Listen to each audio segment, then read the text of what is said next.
Yes. You have a problem with Bill O'Brien dumping Jadeveon Clowney? I don't.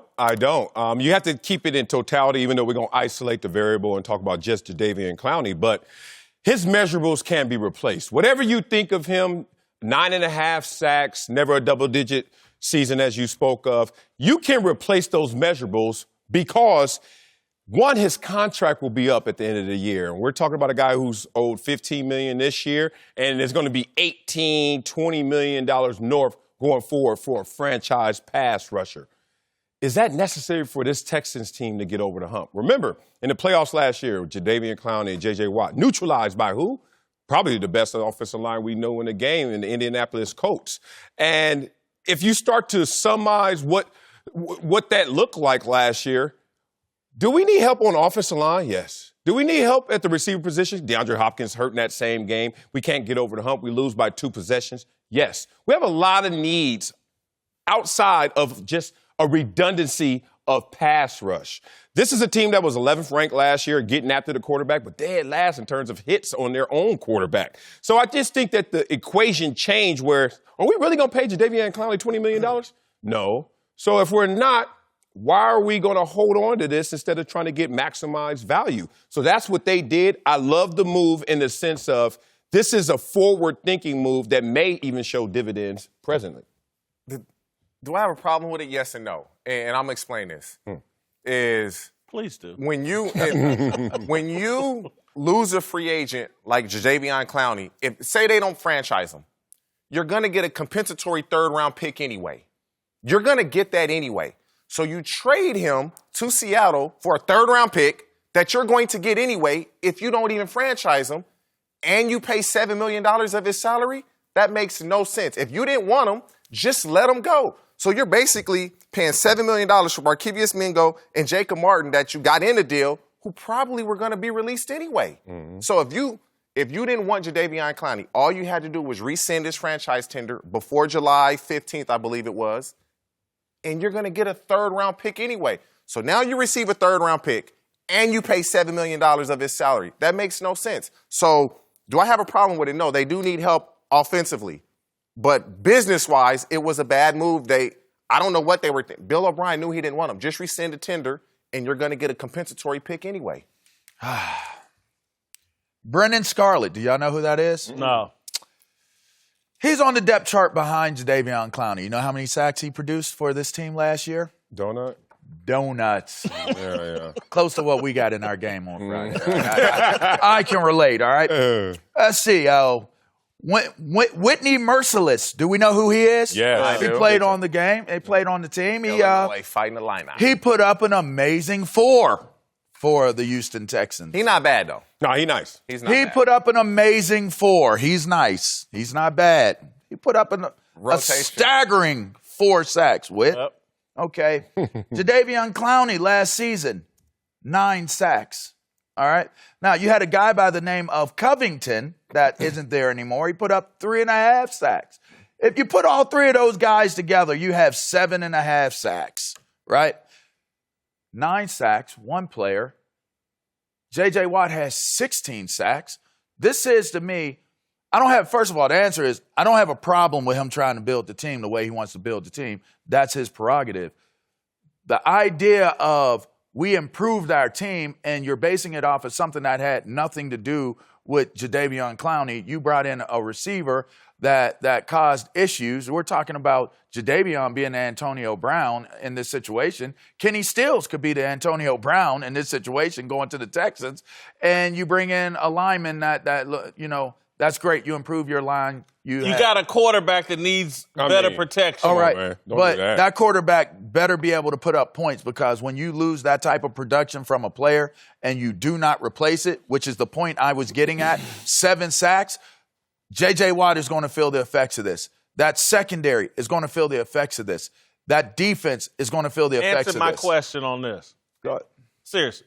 When somebody gives away something that allegedly has that kind of value, yep. Don't you for a second go, damn, I wonder, maybe it's not as valuable as we thought. Don't you, when you see somebody break up with the hottest girl in school, Don't you? Oh man, I wonder where I will agree with you. I had a CL 500 when I got drafted. That's my dog. It was kind of the same color. It's like Almadine color. What, dark? Beautiful. Peanut butter. You talking about this? suit. Your suit. Dang, It's bro. just black. Yeah, I can dig it. You got a black I was talking about the suit. Oh, okay. Yeah, and it always had to go into the shop. Always. But I liked the car so much that I kept dealing with it. that's When your I got mistake. hold on. When I got to the point of where I realized that this car was basically like a lemon, I got rid of it. But when I got rid of it, I replaced it. I didn't just get rid of it and just didn't have a car. I got rid of the car and I replaced it. That is the problem that I have here. It's not that you got rid of the car that you didn't feel was running the way that you wanted it to run. You get him for a third-round pick, and you would have got that. You would have received. You did not replace the production that from a you've business lost standpoint. by getting rid of it. And that's the biggest issue. I won't torture your example, but one, if you add up the contracts, based on what you're replacing it with, it's going to be a lesser number you're paying as a franchise than the one that you anticipate, which is at $15 million now. Going forward, is going to be. But you're paying $7 million of that. No, I understand that, but you still, if you add up all his backup players, it still won't add up to one Jadeveon Clowney. Here's the biggest issue, I think. Pro Bowler. 3-time Pro Bowler. Respect. Here's the biggest issue. Allegedly. But the Pro Bowl is watered down now. But go ahead. Yeah, but here's the biggest issue. You said J.J. Watt's going to feel the effect of Jadeveon Clowney. Sure. Here's what they're summarizing. Why didn't Jadeveon Clowney feel the positive effects of a J.J. Watt? And trust me, you've been here and I've been here. When there was a Bruce Smith on the other side, when there was a Darryl Talley, Cornelius Bennett, whoever you want to name, when it was some legit dudes on a Bryce Pop, when they were on Bryce that side, Pop. whoa, hand technician. Yes. When they were over there, guess what? I was like, One-on-one. No one cares about me There's over a back. here. And Right. Jadeveon Clowney didn't maximize that. So if you're upstairs, you have to look at that as a war. I will not disagree with that. There we go. That's a great point. And I don't think you could have tortured that example because I thought it was a fine and well thought out example to begin with. But with that being said, you still have not replaced the production. And that's the and issue. you also have just now given opportunities. Look, when Bruce got cut, they were like, we ain't replaced the but how production. much time do you but have? all of a sudden, you give me an opportunity, there's 10.5 sacks for you right there. Put in his Whitlock that this could be him playing a bust hand. So what we're saying is that this could be a season in which if he does not achieve at a certain level, he could possibly lose his job. There's no question about it. He will. You got to replace that production, whether you They like must him or think not. they have a replacement. You in got house, else they wouldn't opportunity. have done it. But who's going to replace it? When TJ, how did you get in the Come on, game? man. You can't- Opportunity. Come on. And who got hurt? Peter Ward. So you sitting there, and Peter Ward goes down, you going to throw the season away, or you going to say it's his turn?